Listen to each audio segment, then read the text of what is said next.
हमारे खेसारी लाल जी ने जो भजन हनुमान जी के ऊपर बनाया है उसका आज विमोचन बागेश्वर धाम के इस मंच से किया जाएगा। नमस्कार दोस्तों, आप देख रहे हैं हिंगल भोजपुरी। एक बार फिर से इस नए वीडियो में आप सबका स्वागत है। दोस्तों, जिस तरीके से खेसारी लाल यादव ने हनुमान चालीसा वो भी बागेश्वर धाम सरकार के पास जाकर के सॉन्ग को जिस तरीके से रिलीज़ किया है, रंग दे बसंती का ये सॉन्ग है, जिस तरीके से रिलीज़ किया है, मतलब भोजपुरी इंडस्ट्री में ये एक बहुत बड़ी इतिहास बन गई है इस गाने को लेकर।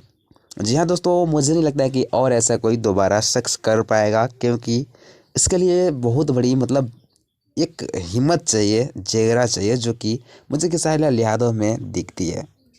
और खेसारी लाल यादव इस गाने के बाद बहुत बड़ी सुर्खियों में आ गए हैं, बहुत बड़ी चर्चे में आ गए हैं, जो कि बागेश्वर धाम सरकार ने भी कहा कि इस मंच से खेसारी लाल यादव का जो है वो संबोधित किया जाएगा इस मंच से।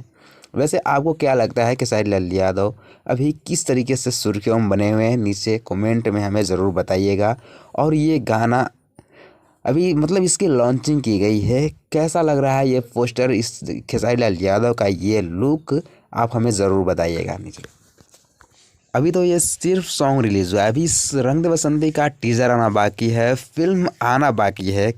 मतलब क्या क्या रिकॉर्ड बनेंगे ये तो ऊपर वाला ही जाने। बाकी मिलते हैं ऐसे ही नए अपडेट के साथ। वीडियो अच्छी लगी तो वीडियो को लाइक कमेंट शेयर कीजिएगा, और चैनल पर पहली बार होंगे तो चैनल को सब्सक्राइब भी कीजिएगा, क्योंकि भोजपुरी इंडस्ट्री का लेटेस्ट अपडेट सबसे पहले इस चैनल पर आप सबको देखने को मिलती रहती है।